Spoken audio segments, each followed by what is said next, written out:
नमस्कार। इस बार नरेंद्र मोदी मंत्रिपरिषद में तो ऐसा लगा जैसे पूरे घर के बदल डालो वाले हिसाब से। लेकिन कुछ मंत्रालय जिनका बंटवारा हुआ वो चौंकाने वाले हुए, और चौंकाने वाले इसलिए कि जो नाम सामने आए वो बहुत चौंकाने वाले थे। और इनमें से ही एक नाम है कानून मंत्री का, न्याय मंत्री का। यानी कि जो रविशंकर प्रसाद जी चले गए और उनकी जगह जो जिम्मेदारी मिली है किरण रिजिजू को मिली है। अपेक्षाकृत देखिए तो किरण रिजिजू की उम्र और रविशंकर प्रसाद की उम्र में बहुत अंतर है। रविशंकर प्रसाद की उम्र से और उनके चेहरे से जो प्रौढ़ता, जो वरिष्ठता दिखती थी, वो किरण रिजिजू में नहीं नजर आती है। दूसरी एक चीज है कि किरण रिजिजू ने डिग्री जरूर लॉ की ले रखी है, लेकिन कभी उन्होंने सक्रिय रूप से न्याय के लिए या सक्रिय रूप से उन्होंने वकालत का काम नहीं किया। तो वकालत ऐसी जगह में जहां बिल्कुल बहुत सारी प्रक्रियाएं होती हैं, बहुत जटिलताएं होती हैं, और उनका जिन न्यायाधीशों से पाला पड़ने वाला है, चाहे वो हाई कोर्ट के हों चाहे सुप्रीम कोर्ट के हों, वो किस हद तक, क्योंकि उनका ऑरा, उनका वो एक काफी बड़ा होता है। तो ये जरूर अब सवाल उठने लगे हैं कि वो कैसे अपने आप को कैसे साबित कर पाएंगे या नहीं कर पाएंगे। किरण रिजिजू का इतिहास बताता है कि वो निश्चित रूप से साबित कर सकते हैं, अगर वो दृढ़ इच्छा के साथ में करें, उनको सपोर्ट मिले, प्रधानमंत्री का आशीर्वाद मिले और चीजें आगे करने की क्षमता अगर वो और विकसित कर सके तो कर लें। इस पूरे मसले पर बातचीत करने के लिए हमारे पास बातचीत करने के लिए जो एक सज्जन ऐसे हैं जो कानून की जड़ता और उसकी जो भव्यता है, मैं दोनों ही शब्द जानबूझ के इस्तेमाल कर रहा हूँ, जड़ता और भव्यता, उसके बखूबी वाकिफ है और गाहे बगाहे कानून को लेकर के अपनी बात चुनौती देते रहे। बात तो हमेशा रखते रहते हैं लेकिन चुनौती भी देते रहे हैं। जी हाँ, मैं बात कर रहा हूँ विराग गुप्ता की। सुप्रीम कोर्ट के वकील हैं, बहुत सारी उन्होंने किताबें लिखी हैं कानून को लेकर के। बहुत बहुत स्वागत है विराग जी आपका। नवोदय टाइम्स पंजाब केसरी से बातचीत करने के लिए आपने समय निकाला। आपको कैसा लगा किरण रिजिजू का नाम जब आपको ये पता लगा शाम को परसों कि रविशंकर प्रसाद की जगह किरण रिजिजू आए हैं, तो क्या प्रतिक्रिया रही आपकी? देखिए, ये तो भविष्य बताएगा कि उनका सिलेक्शन कितना अच्छा कितना खराब रहा, लेकिन प्राथमिक तौर पर मेरा आकलन यह है कि ये उनका जो चयन है वो क्रांतिकारी हो सकता है। और दो लिहाज से उसको समझने के लिए 6 साल पुराने एक मामले को समझना पड़ेगा जिसको NJAC मामला बोलते हैं, और उसमें कॉलेजियम सिस्टम को चुनौती दी गई थी और उसमें 5 जजों ने फैसला दिया और 5 जजों ने बोला कि जजों की जो नियुक्ति प्रणाली है वो पूरी सड़ गई है, सड़ांधता है, और इसमें सूरज की रोशनी की जरूरत है, खुलेपन की जरूरत है, पारदर्शिता की जरूरत है। और 6 साल हो गए और उसमें बदलाव नहीं आया। ये समस्या की मुख्य जड़ है जो अभिजात्यता है। और वो बदलाव क्यों नहीं आया? क्योंकि ऐसे आरोप लग रहे हैं कि न्यायिक व्यवस्था में 200 या उससे ज्यादा परिवारों का कब्जा है। इसलिए इस व्यवस्था को वही व्यक्ति ठीक कर सकता है जो व्यक्ति इस सिस्टम का हिस्सेदार नहीं हो। इस लिहाज से किरण रिजिजू बहुत ही उपयुक्त व्यक्ति हैं, क्योंकि वो लॉ ग्रेजुएट हैं, कॉम्पिटेंट हैं, उस जगह से उन्होंने लॉ किया है जहां से बाकी बहुत बड़े बड़े वकीलों ने लॉ किया है, और इन सब के बावजूद भी वो स्टेक होल्डर नहीं है। तो कोई भी वकील या कोई भी जज या कोई भी न्यायिक प्रणाली से जुड़ा व्यक्ति हो तो कहीं ना कहीं गाहे बगाहे उन 200 परिवारों का हिस्सेदार बन जाता है, इसलिए उसको ठीक करना मुश्किल होता है। इस लिहाज से मैं मानता हूं कि ये जो नाम है ये एक न्यायिक व्यवस्था के सुधार की दिशा में एक मील का पत्थर होंगे। अब इसकी दूसरी बात देखते हैं कि न्यायिक व्यवस्था के साथ सरकार को टकराव नहीं करना है, न्यायिक व्यवस्था को सुधारना भी है, संविधान के दायरे में करना है और बड़े ही सौम्यता पूर्वक करना है। उस लिहाज से भी जो नए कानून मंत्री हैं वो बेहतर हो सकते हैं, क्योंकि वो जिस परंपरा की सौम्यता, उनके पास दृढ़ता के साथ सौम्यता भी है। और तीसरी बात कि जो हमारे संविधान के जनक डॉक्टर अंबेडकर थे, तो उन्होंने जीवन के अंतिम पड़ाव में बौद्ध धर्म की ओर उनका रुझान हुआ था, और ये भी बौद्ध धर्म के अनुयायी हैं। और जो बुद्ध की करुणा है वो संविधान के जो हमारे कल्याणकारी राज्य है उसमें रिफ्लेक्ट करती है। तो मुझे लगता है कि इनका जो मानवीय दृष्टिकोण है, इनकी जो करुणा है, उससे देश में जो 4.5 करोड़ मुकदमों से त्रस्त लोग हैं और जो जेलों में बंद लोग हैं उनको राहत मिलेगी। और मैं मानता हूं कि ये शायद उन कामों को कर पाए जो बहुत दिनों से अटके हुए हैं। जी, आपने इसकी समीक्षा बहुत ही अलग ढंग से की है और ये भी बताया है कि चुनौती कितनी बड़ी है। 4.5 करोड़ अगर मुकदमे हैं तो उसको हर परिवार से आप 4 आदमी से भी जोड़ लीजिएगा, तो उनका जब नंबर आप देखते हैं 18 करोड़, इसका मतलब 20, 22, 25 करोड़ लोग इस पूरे देश के 1/4 आदमी जो है वो इस चढ़ी हुई न्यायिक प्रक्रिया से जुड़ा हुआ है। और दूसरी तरफ एक चीज और भी है, अगर आप देखेंगे तो 4000 से ज्यादा जजेस के पद खाली हैं लोअर उसमें, और हाई कोर्ट के 450 के आसपास है। फिर उसी तरीके से 60 के आसपास शायद सुप्रीम कोर्ट में है। ये प्रक्रिया जो जजों की नियुक्ति, जिसपे कहा जाता रहा है कि जजों की नियुक्ति ज्यादा से ज्यादा हो जानी चाहिए, उसी पे वो एक थोड़ी राहत देती। वो काम पिछले साल बहुत कम हो पाया, उसके पहले सालों में थोड़ा थोड़ा ज्यादा हुआ था 100 के आसपास, लेकिन पिछले 5 साल तो 60 के आसपास ही रह गया था।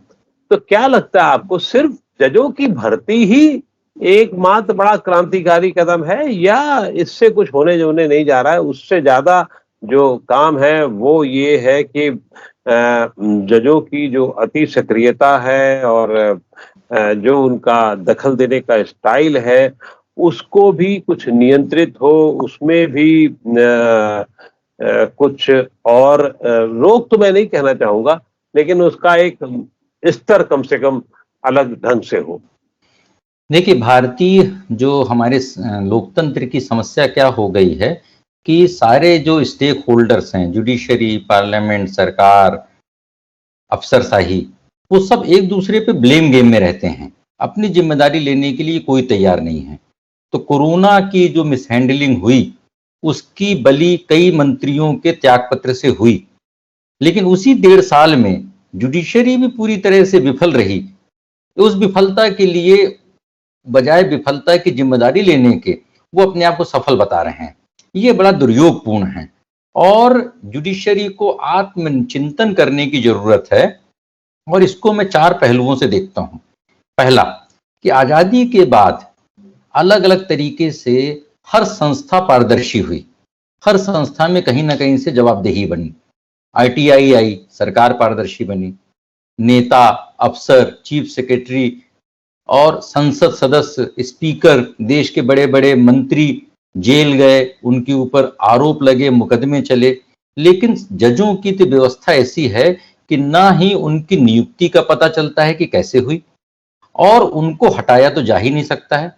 आज तक किसी का भी इम्पीचमेंट नहीं हो पाया है। तो मतलब इसको एक ऐसा है कि वो जो है वो आपने एक अमर अजर एक ऐसी संस्था क्रिएट कर दी है जो सर्वमान है, जो सर्वशक्तिशाली है, और उसकी कोई जवाबदेही नहीं है। और यहां से आता है कि वहां पर उनकी जवाबदेही तय करने की जरूरत है। उसके लिए जो कॉलेजियम प्रणाली में जो पूरे टिप्पणी आई थी, तो जो मेमोरेंडम ऑफ प्रोसीजर है, उस मेमोरेंडम ऑफ प्रोसीजर में जजों की नियुक्ति प्रणाली को और जवाबदेह बनाने की जरूरत है। और यह देखने की जरूरत है कि ऐसा तो नहीं कि जजों की पदों की बंदरबाट हो रही है। तो जितने आपने बताए, तो 450 हाई कोर्ट के जज हैं, 7 सुप्रीम कोर्ट के जज हैं, और निचली अदालतों में लगभग 5000 जज हैं। तो जो निचली अदालतों की भर्ती है वो तो हाई कोर्ट से होगी। सुप्रीम कोर्ट, हाई कोर्ट जजों की भर्ती वो कॉलेजियम सिस्टम से, सरकार से होती है। तो इसमें कैसे पारदर्शिता है, कैसे जवाबदेही आए। दूसरे नंबर पर ऑल इंडिया जुडिशियल सर्विसेज लाने की बात है, लेकिन ये सारी बातें कागजों में आ जाती हैं। तो जो ये एक सिस्टम बन गया है कि ऊपर वाले अपने मामलों में चुप बैठ जाते हैं और निचले स्तर पे सब हो जाता है। तो ये पहली समस्या है अभिजात्यता की। दूसरी समस्या है कि नए जमाने की जो टेक्नोलॉजी है, नए जमाने का जो लाइव स्ट्रीमिंग है, इन सारी चीजों के बारे में जुडिशरी न ही कानून बनाना चाह रही है, न सरकार कानून बनाना चाह रही है, न ही सही इंफ्रास्ट्रक्चर प्रोवाइड किया जा रहा है। तो आर्टिफिशियल इंटेलिजेंस हो या लाइव स्ट्रीमिंग हो या टेक्नोलॉजिकल सपोर्ट हो, इन चीजों पे बात नहीं होती है, इन चीजों पर एलोकेशन नहीं होता है। जबकि यह बात साबित हो चुकी है कि आप जुडिशरी पे जब पैसे खर्च करते हैं उससे जीडीपी बढ़ती है, सीधे सीधे उससे जीडीपी बढ़ती है। तीसरी समस्या है कि जो कानून हैं, तो कानून इतने ज्यादा हो गए हैं कि हर कानून से एक बड़े, अभी अभी जो फेसबुक का फैसला आया, सुप्रीम कोर्ट ने बोला कि वकील लोग इतनी लंबी लंबी बहस करते हैं कि पता भी नहीं चलता। क्यों बहस करते हैं? आप इतने ज्यादा कानून बना देते हैं कि जब बड़े मसले आते हैं, फेसबुक जैसा मसला आता है, तो वो नोटिस को ही चैलेंज करने के लिए हफ्तों सुनवाई कर लेते हैं, और छोटे आदमी को तो फटाक से उसको तो तुरंत चेक एंड मेट तुरंत दे दी जाती है। तो जो कानून है उन पर सनसेट क्लास लागू करके उनको और कर्टेल करने की जरूरत है। और जो चौथी समस्या है, वो चौथी समस्या है कि जो हमने, आपने 4.5 करोड़ लोगों को बोला, उसकी वजह से 4 लाख लोग जेलों में बंद हैं। उन जेलों में बंद लोगों को जुडिशियल कस्टडी में है। और अभी आपने देखा कि स्वामी की जो मौत हुई, एक मौत पे हल्ला मचता है, लेकिन जितने बाकी लोग बंद हैं उसमें से 90% लोग अशिक्षित हैं, गरीब हैं, और वो वंचित वर्ग के लोग हैं। वो गलत उतने नहीं हैं क्योंकि उनके पास दिक्कत है कि उनके पास अच्छे वकील नहीं है। अच्छा वकील होना माने सत्य का पक्ष नहीं होता, अच्छा वकील होना माने सही होना नहीं होता है। तो हमारी जो लीगल व्यवस्था है वो वकालत बेस्ड हो गई है, उसमें कहीं भी ये नहीं है कि सही क्या है गलत क्या है। कानून की पेचीदगियों पे बहस ज्यादा होती है और लोगों को फैसले मिलते हैं पर न्याय नहीं मिलता है, यह समस्या है। देखिए, पहले तो आपने जो 2 बातें साथ चली हैं, एक तो कोलेजियम को लेकर के इतने साल हो गए उसके प्रक्रिया को शुरू किए हुए, लेकिन अभी तक 0 बटे सन्नाटा वाला मामला है। और वो सरकार कोशिश करती है तो वो आगे से रोकने की कोशिश हो जाती है, और ऐसा लगता है कि उसमें पूरी तरीके से एक रस्साकसी चल रही है, जिसमें सरकार को सफल नहीं होने दिया जा रहा है, या कोलेजियम भी मतलब जो न्यायिक व्यवस्था उच्च स्तर की है वो उसको बहुत आगे तक नहीं ले जाना देना चाह रही है। लेकिन दूसरी तरफ ये जो सबसे बड़ी समस्या है उसमें भी एक हमारा न्याय जो प्रणाली है वो बहुत आगे नहीं आ रही है। छोटे कानूनों का आपने जिक्र किया है, छोटे केसेस का जिक्र किया। देश में अभी छोड़ दीजिए तो कोरोना काल में ही 144 के तहत और महामारी कानून का प्रयोग करके न जाने कितने हजारों बल्कि क्या लाखों लोगों को जेल में ठूस दिया गया। क्या इस समय ये जरूरत नहीं है देश में कि कुछ कानूनों को या कुछ मुकदमों को आउटराइटली खत्म किया जाए, और खत्म करने के बाद ये ऑप्शन विकल्प दिया जाए कि हाँ, अगर आपको जरूरत लगता है इसको आगे बढ़ाने की तो आप कर भी सकते हैं। मानहानि के लाखों मुकदमे पड़े, जिससे न जाने केस में सिर्फ होता क्या है कि तारीख पड़ती है और बात आगे चली जाती है। इसी तरीके से अन्य छोटे छोटे मामलों में भी यही होता है। उसमें आपकी क्या राय बनती है? देखिए, मुकदमों के बोझ को कम करने के लिए 3 काम करने होंगे। पहले नंबर पर, देश में सबसे बड़ी मुकदमेबाज सरकार है, और सरकारी अधिकारी सरकार के पैसे से मुकदमेबाजी करके लोगों को हैरेस करते हैं, और उसके लिए नेशनल लिटिगेशन पॉलिसी बनी थी, और उस पॉलिसी का कोई पालन नहीं करता है। इसलिए सरकार के गलत मुकदमे के लिए संबंधित सरकारी अधिकारी पे बड़ा भारी दंड लगाया जाना चाहिए, उससे सर्टिफिकेट लिया जाना चाहिए कि ये नेशनल लिटिगेशन पॉलिसी के तहत ये मुकदमा है कि नहीं है। ये पहली बात है। दूसरी जो बात है कि आपराधिक मुकदमे, यहाँ पर देश में दरोगा सबसे बड़ा हो गया है। तो दरोगा जो एफआईआर कर दे या एफआईआर नहीं करे, वो सुप्रीम कोर्ट तक उसकी कोई सुनवाई नहीं होती है। तो गलत एफआईआर होने पे या एफआईआर नहीं होने पर पुलिस अधिकारियों की जवाबदेही तय की जानी चाहिए, जिससे लोगों को आपराधिक प्रणाली पे मुकदमेबाजी कम होगी। तीसरा, सिविल के जो मुकदमे फर्जीफिकेशन रहता है, उन मुकदमों को पहले नंबर पर आर्टिफिशियल इंटेलिजेंस से एक साथ करने की जरूरत है। दूसरा, जो गलत मुकदमेबाजी करे, क्योंकि सरकार जो अदालतों में लोग एफिडेविट देते हैं कि मैंने सारी बातें सही बोली हैं, और जब फैसला आता है तो कोई एक व्यक्ति गलत होता होगा। तो जिस व्यक्ति ने गलत बयानी की है, गलत लोगों को अदालतों को तथ्य बताए हैं, और जितने घंटे उसकी सुनवाई में लगे हों, तो प्रति मिनट सुनवाई की कीमत निर्धारित करके उतना भारी जुर्माना लगाया जाना चाहिए। और चौथा, जो सीनियर एडवोकेट बड़े बड़े हफ्तों महीनों तक अपने ज्ञान को बघारते रहते हैं और लंबी लंबी फीस लेते हैं, तो उनकी फीस का 10% हिस्सा अदालतों में जमा कराया जाना चाहिए, जिससे कि उनसे न्यायिक सुधार हो सके। तो वो अदालतों ने उनको सीनियर एडवोकेट बनाया है और अदालतों के दम पर वो बड़ी फीस कमा रहे हैं, तो उस फीस का एक हिस्सा चूंकि वो लंबी बहस करके क्लाइंट से पैसे ले रहे हैं, तो उस फीस का एक हिस्सा अदालती कोष में जाए, जिससे अदालतों में सुधार हो, तो मुझे लग रहा है कि मुकदमेबाजी कम होगी। आपने बहुत गहन तरीके से न्यायिक सुधारों को अपनी बातों में कह दिया है और खास तौर से जो जरूरत है वो नेशनल लिटिगेशन पॉलिसी को लेकर के, जिसमें छोटे छोटे मामले होते हैं और उसको सुप्रीम कोर्ट तक ले जाया जाता है, उसको लेकर के आपने कहा। फिर उसमें एक जो बात मुझे लग रहा है जो अभी भी रह रही है कि वो ये है कि ऑल इंडिया जुडिशियल सर्विसेज बनाने की जो बात थी, जिस तरीके से उस पर काम किया जाना चाहिए था, वो काम शायद बिल्कुल नहीं हुआ। तो ये भी एक बड़ी चुनौती रहेगी नए कानून मंत्री के लिए कि उस पे एक बड़े स्तर पर काम किया जा सके। नहीं, देखिए, दो बातों से सुधार नहीं बढ़ते।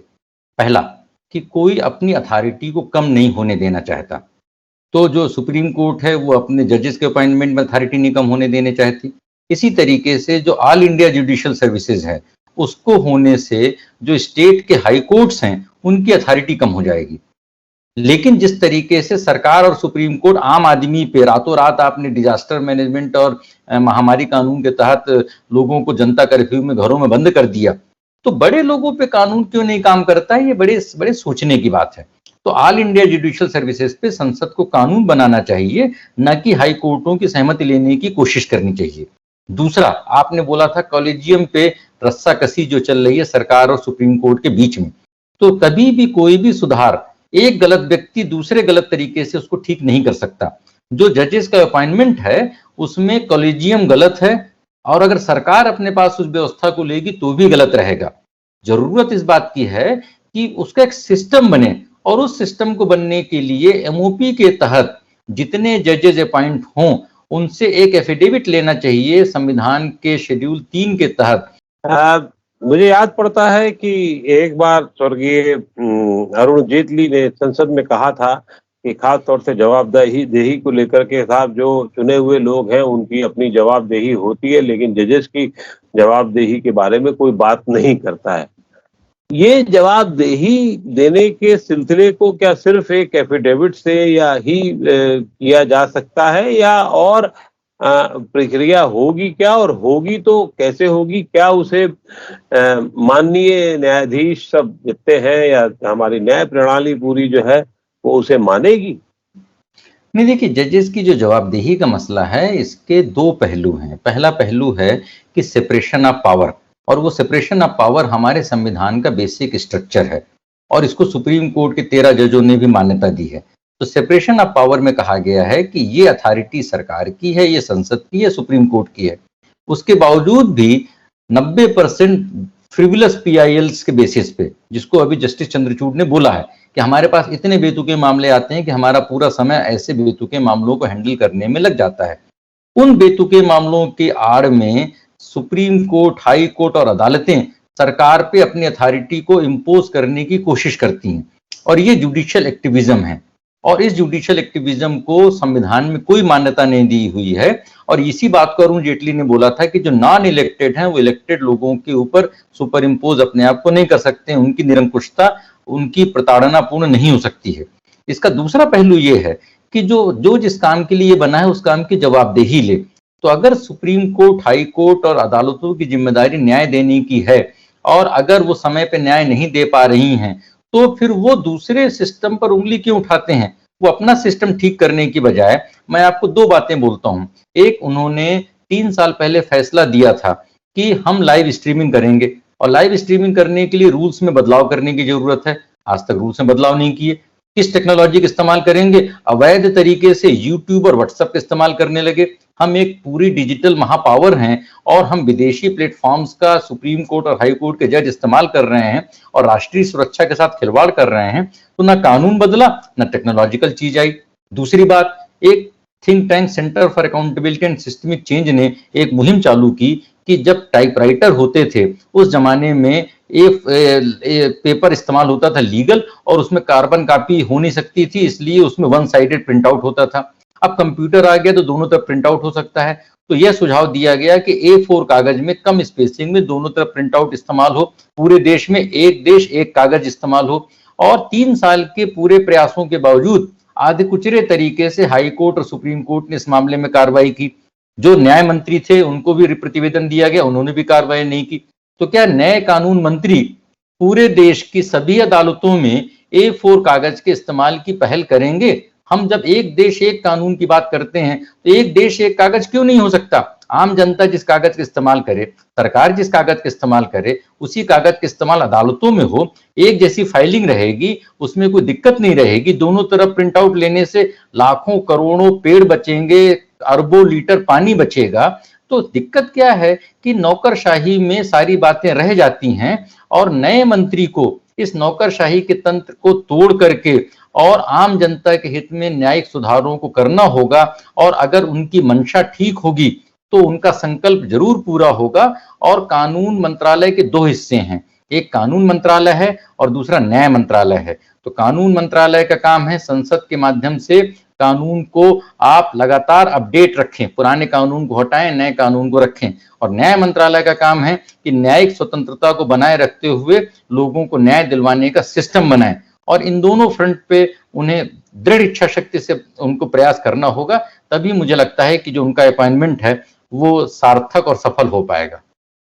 पूर्व न्याय मंत्री रविशंकर प्रसाद के कार्यकाल में कुछ कानून हटाने का काम तो हुआ था, लेकिन जिस बात को लेकर के ये बताया जा रहा है कि साहब ये हटा दिए गए, वो शायद ट्विटर से लड़ाई को लेकर के, ट्विटर से जिस तरीके से, क्या एक सरकार चाहे और कि कानून का पालना हो, सोशल मीडिया कानून की पालना करे, या जो टेक ज्वाइंट है वो सरकार के कानून की पालना करे, उसमें साल लग जाते हैं? ये संभव है या ये दृढ़ इच्छा शक्ति की कमी है जिस वजह से ये हुआ है?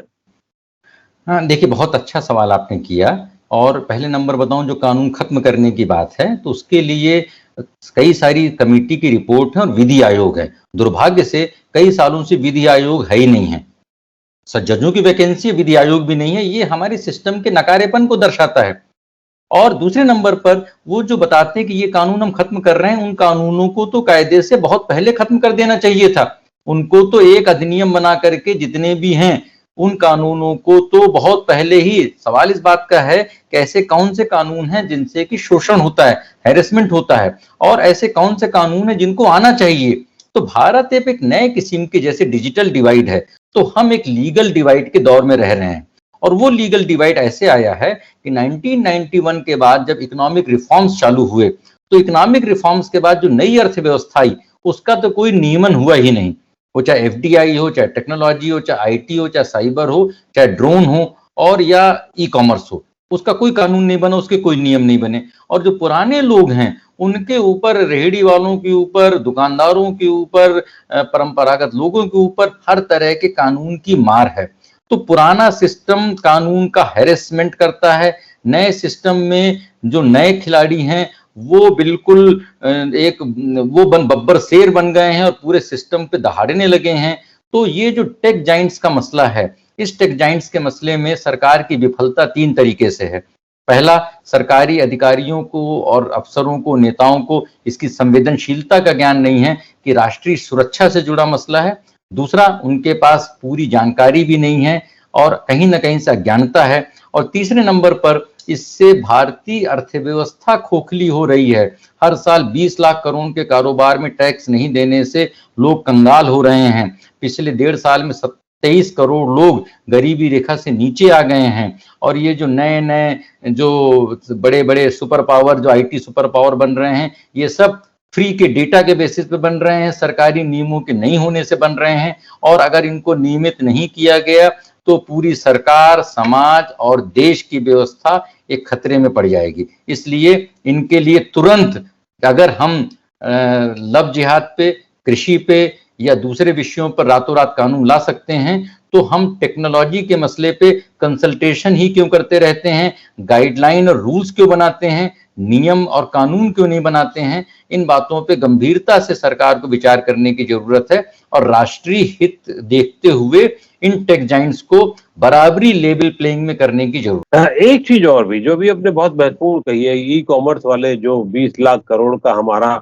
बंटाधार कर देते हैं और हमारी अर्थव्यवस्था को पूरा किनारे कर देते हैं।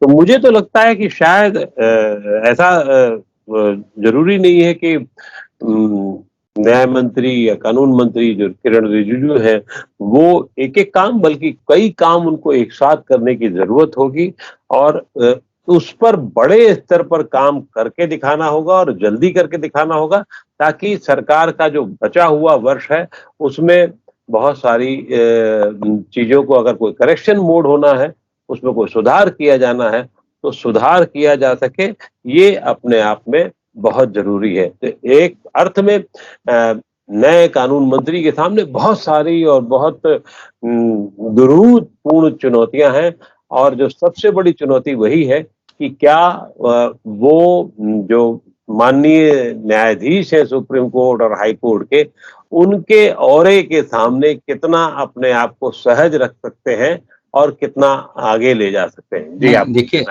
कानून मंत्री के सामने जुडिशियल एक्टिविज्म से बड़ी चुनौती टेक जाइंट्स की है। मैं इसको फिर दोहरा दूं और इसका महत्व इस बात से समझिए कि जो नए मंत्रिमंडल का गठन हुआ है उसमें से 5 मंत्री वो लोग हैं जो डेटा प्रोटेक्शन पर जो कमेटी बनी थी, पार्लियामेंट्री कमेटी, उसके सदस्य थे। और मंत्री लोग अब पार्लियामेंट्री कमेटी के सदस्य नहीं बन सकते, तो मुझे मालूम नहीं है कि डेटा प्रोटेक्शन कानून की क्या स्थिति रहेगी, कब पास होगा। और 9 जजों ने ऐतिहासिक फैसला देकर डेटा प्रोटेक्शन कानून को, प्राइवेसी को मान्यता दी थी। उसके बावजूद सरकार और संसद क्यों विफल हो रही है? अगर इस विषय पर कानून मंत्री द्वारा तेजी लाई जाए तभी पता चलेगा कि सरकार इन टेक जाइंट्स को नियमित करने में, रेगुलेट करने के लिए सही मायने में एक सीरियस है। मेरे ख्याल से इतनी बातों में निश्चित रूप से नए कानून मंत्री के पास में एक बहुत बड़ी चुनौतियों का एक अंबार है और अगर वो उस अंबार से आगे बढ़ पाए तो देश के लिए बहुत बड़ा काम होगा, समाज के लिए बहुत बड़ा काम होगा, मोदी सरकार के लिए बहुत बड़ा काम होगा। हम उन्हें शुभकामनाएं देते हैं और आपका आभार कि आपने इतने गहन विषय को इतने आसान तरीके से समझाया। बहुत बहुत शुक्रिया।